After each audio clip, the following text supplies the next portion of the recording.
Hi Bellas! Welcome back to my YouTube channel. So for today's vlog, I'm really excited to show you guys how I created this look. Okay, this is a Victoria's Secret hair tutorial. Okay, bata pa lang ako, I really admire Victoria's Secret angels. Okay, the models of Victoria's Secret, they're really sexy and gorgeous, especially their hair. Alam mo yun, yung parang, because Victoria's Secret is well known for a swimsuit runway or a swimsuit fashion show, mga lingerie and stuff like that, and they always have a curly, nice, voluminous, and sexy hair. So yan, ginaya lang po natin sila. Ayan po. See? And for today's vlog, ito po yung mga bagay na kailangan natin gamitin to achieve this look. First, we need a blow dry, and then a 1.5 inch curling iron, okay, hair clips, paddle brush, a comb. It's a teasing comb and a comb at the same time, and then we need a hairspray and a dry shampoo. So yun po yung mga kailangan natin how to achieve this look. And if you want to know how did I create this look, itong hair, just stay tuned and keep on watching. Bye! Welcome back, Bellas! So, yan. Before tayo mag-start mag-curl ng hair natin or ng hair ko, make sure na naligo kayo. So, yan. Kakatapos ko lang naligo. And I highly recommend or I strongly suggest na huwag kayo mag-conditioner before curling your hair. Or pag maliligo kayo, huwag kayong gagamit ng conditioner. Make sure na shampoo lang yung gagamitin nyo. Kasi, pag kasi nag-conditioner ka, pag sobrang lambot ng hair mo, normally, hindi nagtatagal or hindi naglalas yung curl. So, that's my secret. So, ganun yung ginagawa ko. So, bago ako magkulot, make sure pag naligo ako, shampoo lang yung gagamitin ko. So, yan. Medyo dry na yung hair natin.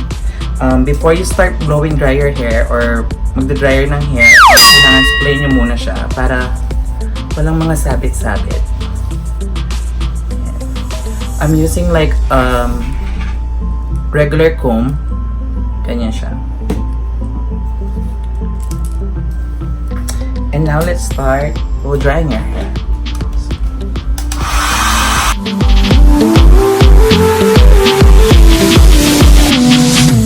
Yan guys, so tapos na tayo mag-blow dry ng hair. Nakikita nyo, tuyong-tuyo na yung hair ko. And then what I do is I brush my hair. Yan. Before I curl my hair, binabrush ko muna yung hair ko. Para walang mga tangles or mga sabit-sabit. Ganyan.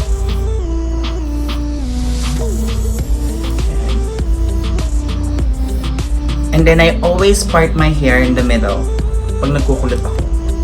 Awan ko ako ganito yung ginagawa ko I always part my hair in the middle. Yung iba pwedeng side, kung sa inyo gusto, pero ako gusto ko middle. Yan.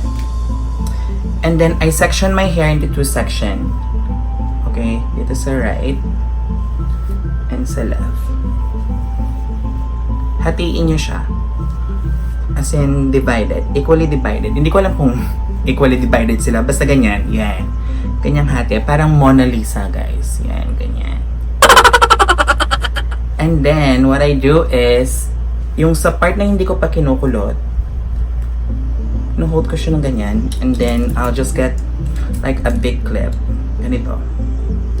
Then, I clip it over here para pag nagkukulot ako, hindi sila sa gabal. Okay, and then mag-start ako dito sa section na to, dito sa part na to. And I always start the back my hair, and then like I get like an inch thick, you know, of hair. Ganito kakapal. Yan, ganyan. Tapos I always preheat the curling iron. Ganyan. This is a 1.5 inch curling iron with a clip. Ang tagal na nito sa akin guys, like 7 years na to. Regalo to ng sister ko. Padala to from the States. Maswerte lang ako kasi madami yung, lagi may nagpapadala ng mga gamit sa akin, so I don't need to buy one. Tapos meron na naman akong bago. Pero ito, favorite ko to kasi ang tagal na nito. Like 7 years na siya sa akin. Yan, pag mainit na yung curling iron nyo, pwede nyong dilaan. Char! Kung yung gagawin nyo guys, mapapaso kayo ha. And I strongly suggest or recommend if you wanna curl your hair, before you do it, you spray a heat protectant spray kung meron kayo para hindi ma-damage yung hair nyo. May iwasan siyang mag-damage or masira. Since naubusan ako, so hindi na ako gagamit. Pero ako, I recommend or strongly suggest na gumamit kayo. Para mas kung talagang love na love nyo yung hair nyo, gawin nyo yun. Pero ako okay lang naman kasi madalang lang naman akong mag-curl ng hair. So here's what I do. Ganito kakapal, and then I always start here. Ganyan. Tapos I always curl my hair away from my face. Ganyan. I let it sit for at least like few seconds, siguro mga 8 seconds. And then I slide it or binababa ko, ino-open ko konti-unti yung clip para mag-slide yung hair ko or it will go through pababa. And then, I turn it around again. Yan. Ganyan lang. Tapos parang ino-hold mo lang siya. And then you let it sit for at least 10 seconds. Magbilang kayo.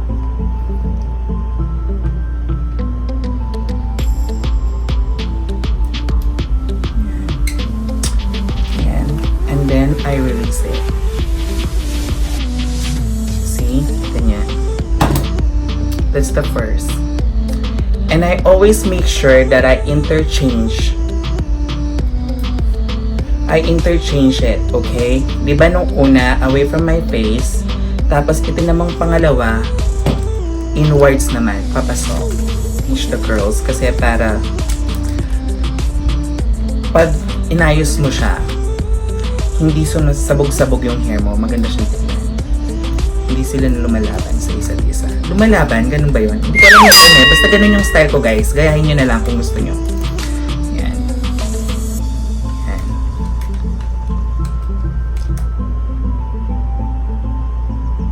Let it stay for 10 seconds. See? Hanggang matapos nyo lang yung part na to. Ako kasi yung una kong sa ilalim, dito banda sa ilalim, before ako pumapit sa taas. So, di ba kanina papasok sa mukha, ngayon naman away from the face again. So, after going inwards, outward naman. Yan, sa naman. Then hold it for another 10 seconds. Super easy lang ito guys, you know, siguro yung iba pag nagpapaset ng hair, kumukuha pa ng mga hairstyle. Sa akin ganun yung style ko After blow drying my hair, I'll give myself another 10 minutes to curl my hair.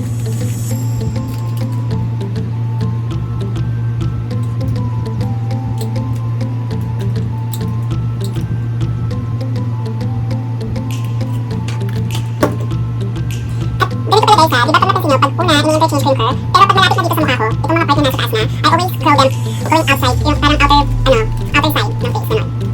Palabas na lahat yung kulot. Kasi dito na tayo sa taas. Para mas maganda yung style ng hair. Side na to.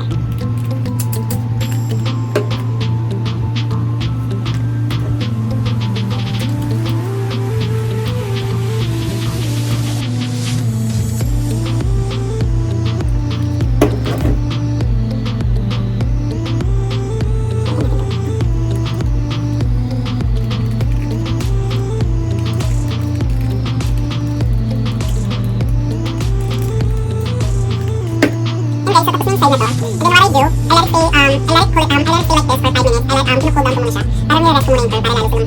Yeah. So, i-rest nyo lang sila for 5 minutes. And then, I'll start doing this other side. Dito naman tayo sa kabila. Di ba, dali lang. Like what I said earlier, I always start sa likod. Then, I curl it away from my face. Lagi ganun yung first.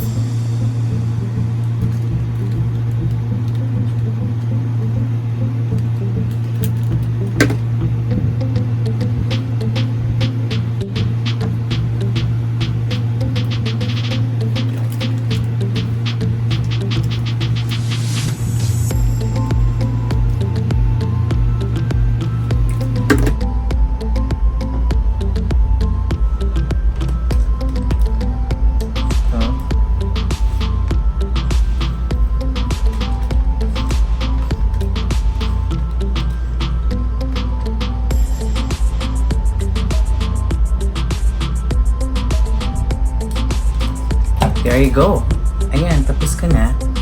So, you let it sit as well for another 5 minutes. And then, tapos yun sa kabila, tignan nyo kung ano yung mga kailangan yung balikan. Yan. So, there. Diba? Curl na sila. There you go, guys. I'm done with it. Pero dahil tapos na ako nag-curl, ayoko yung ganito kasi para kang nagdidibu, diba? Kasi merong party. So, yung iba, well, kanya-kanya tayo ng type. Ako kasi hindi ko masyadong gusto yung perfect yung katulad na. Parang hindi ako happy sa ganun. Kasi ina-achieve ko ngayon parang Victoria's Secret look, diba? So, after cooling your hair for like 5 minutes, babalikan ko kayo, okay? A few moments later. Okay, there you go. So, after 5 minutes, after cooling down your hair, so, Ganyan pa rin yung look niya, guys. What I normally do is I get dry shampoo. Okay, this is from the brand that is. It's a dry shampoo. It's a dry shampoo ako sa roots ng hair ko so that it will give you more volume. So, open my hair like this. Right here.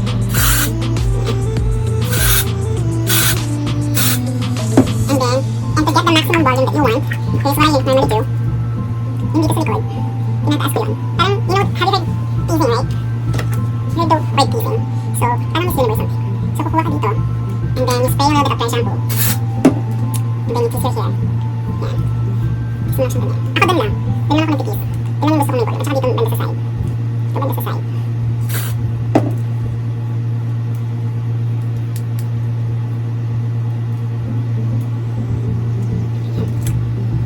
And then what I do is, ganito ako sineset yung hair ko. I run my fingers through my curls.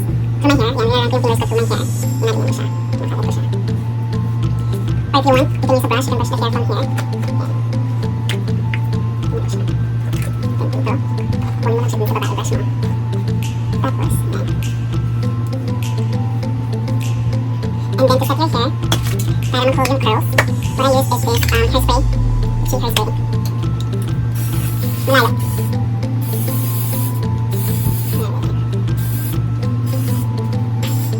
Then once you're done with the hairspray, siset mo lang yung hair.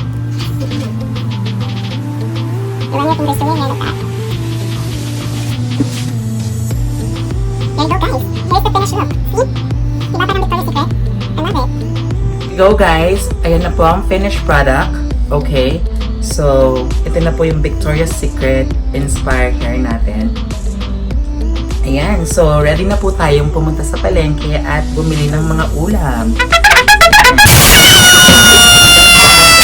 It's so sexy. I always curl my hair like this kasi I always want a big, sexy, voluminous hair. Kasi, so there you go, guys.